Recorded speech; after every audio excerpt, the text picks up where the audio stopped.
I've been posting consistently once a week for 6 months now, and I want to share some insights into my data and what I've learned so far. Subscribers. Right now, I have 608 subscribers, and these are the videos that helped me gain most of them. 2 months in, 267 subscribers. 4 months in, 113 subscribers. I quit at 39, 42 subscribers. My first decluttering video, 18 subscribers.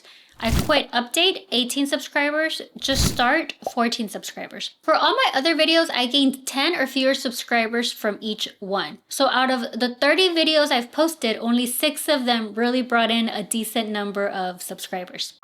I still remember hoping for just 1 subscriber, then 10, then 20, and eventually hitting 50. The first 50 subscribers are, in my opinion, the most mind-blowing because if you're an average individual like me, there's probably a big part of us that thinks no one is going to subscribe to my channel. So those first 50 are truly wild, in my opinion. A small realization I've had recently is that now that I've hit the 6-month mark on YouTube, I'm starting to care a little less about the total number of subscribers. I can actually go days without even checking it. Previously, I was checking my subscriber count every single day, probably around 4 times a day, sometimes even more. I was definitely a bit obsessed with it, but now it feels a little less important. I'm not sure if this mindset will last though. Maybe if I get to like 900 subscribers, I'll become obsessed again, constantly checking and hoping to reach the 1,000 watch hours. 6 months and 30 videos later, I'm sitting at 622 watch hours. Still 3,378 more hours to go. Now let's look at my watch hours per month. Ideally, there should be a steady increase over time, right? Because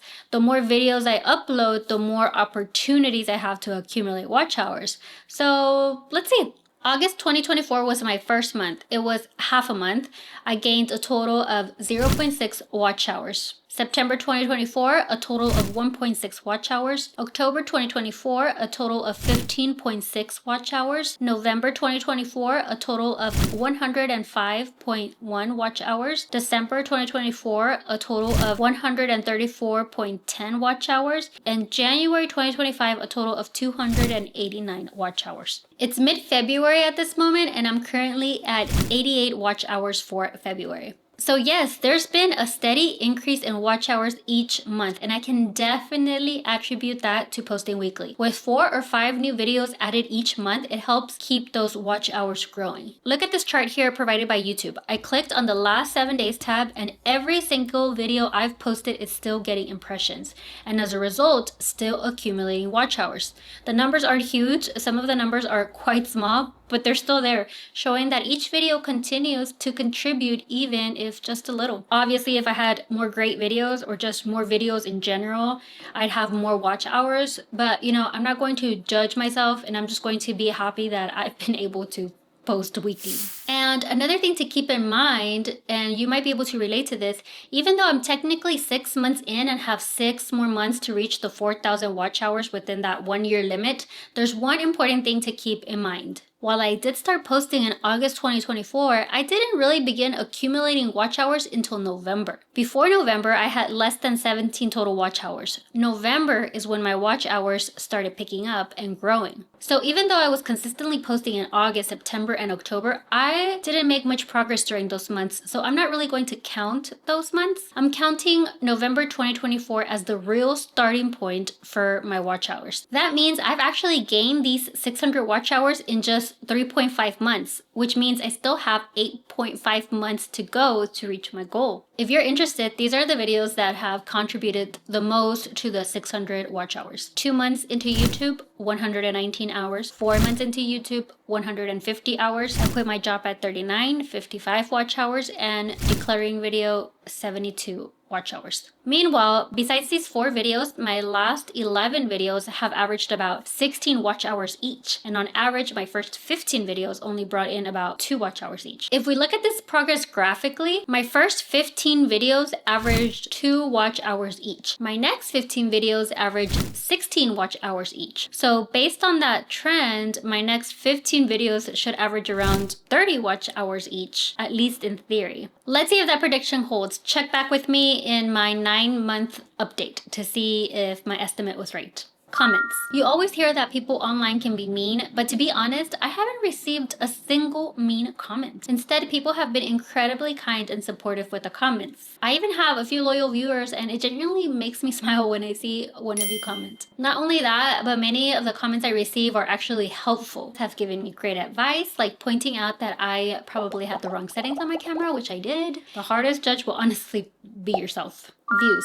Don't expect every video to get tons of views. Out of the 30 videos I've posted so far, only 4 have reached 1,000 views, while the other 26 all have less than that. If you look at different YouTube channels, you'll notice that video views can vary a lot. Take one of my favorite YouTubers, Vanessa Lau, for example. She has 917,000 subscribers, almost 1 million. But her recent videos average around 40,000 views, which is much lower than her subscriber count. Looking at Vanessa Lau's last 20 videos, for example, out of the 20, she has 3 videos that are outliers. Outlier videos are basically videos that get more views compared to your average views. Like I said, her average seems to be around 40,000. I'm just estimating. One video is slightly above average with 91,000 views. Another is moderately above average with 346,000 views. And one video is highly above average with 3.1 million views, far exceeding her subscriber count. This just goes to show you that not every video will perform the same, even for big creators. The same pattern applies to smaller channels like mine. While my views are much lower than Vanessa Lau's, the way they fluctuate is very similar. These videos did well because they had high impressions, meaning YouTube showed them to significantly more people than my other videos. Looking at my data, my top 2 videos each received around 65,000 impressions. The next 2 got about 35,000 impressions each, and the rest of my videos averaged around 13,000 impressions. This tells me that the YouTube algorithm is fully in control of which videos get the most visibility. YouTube decides which videos to push into people's feed the most, but of course they go by the data they receive. So you need to hit all the right marks, meaning your video needs to give YouTube a reason to push it. Algorithm, audience. For the algorithm to pick up your video and show it to a large audience, a few things need to align. I'll list them in order from what I believe is the most important to least important. Number 1, high click-through rate. The first signal to the algorithm is whether people are actually clicking on your video. If your title and thumbnail catch attention and get clicks, YouTube sees it as a video worth promoting. The worst thing that can happen is when you think you created a great video and it gets the lowest impressions because your click-through rate was like 1.2%. Number 2, subscribers. Are people subscribing after they watch your video? When someone subscribes after watching your video, it's a strong signal that your content is valuable enough to make them want to see more in the future. YouTube sees this as a sign that your video is high quality and engaging, and they're more likely to push it to a wider audience as a result. For example, my last video had a decent click-through rate of just over 3% right from the start, which is great for me since I usually struggle with this. My click-through rate is usually below 3%, way below. In the first 2 days, this video got 14,000 impressions, which is higher than normal for me. I typically average around 14,000 impressions over the entire lifespan of my videos. But of course, the algorithm did an immediate stop and quickly stopped showing my video to more people once it noticed I wasn't gaining new subscribers from the video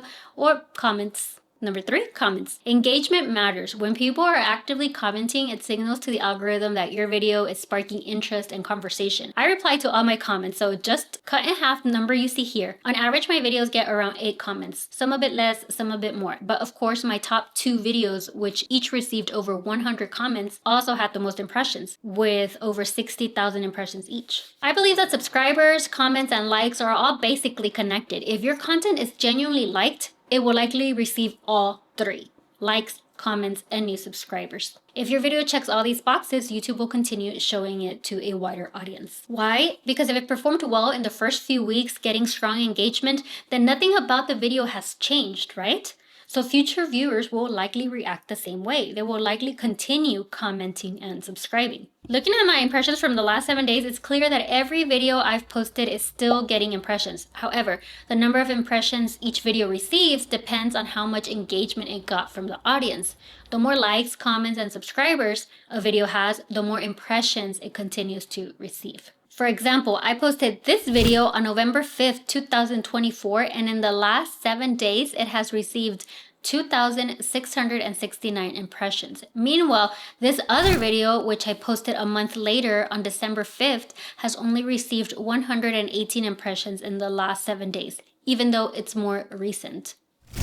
The reason for this difference is that the second video received less engagement, fewer likes, comments, and new subscribers, so YouTube isn't pushing it as much. Top content. When you start posting, you'll notice that some videos perform much better than others. These are your outliers. What I've been trying to do is analyze these videos to understand why they did so well. What made them stand out? What did I say or do differently? And most importantly, can I recreate that success? For example, my 2 months in video has basically turned into a series. I followed it up with 4 months in, then this video 6 months in, and I'll probably continue with 9 months in and eventually 1 year in. Turning a successful video into a series also helps with planning. I already have prearranged video ideas, which means less overthinking. Of course, not every attempt will work. I tried to recreate this video in a similar way, but the results weren't great in terms of views. That's just part of the process though, figuring out what works and what doesn't. It's challenging, but also kind of fun trying to connect the types of videos I enjoy making with the ones you enjoy watching. Consistency. For the past 6 months, I've consistently posted every week, and that's the plan I'm sticking to.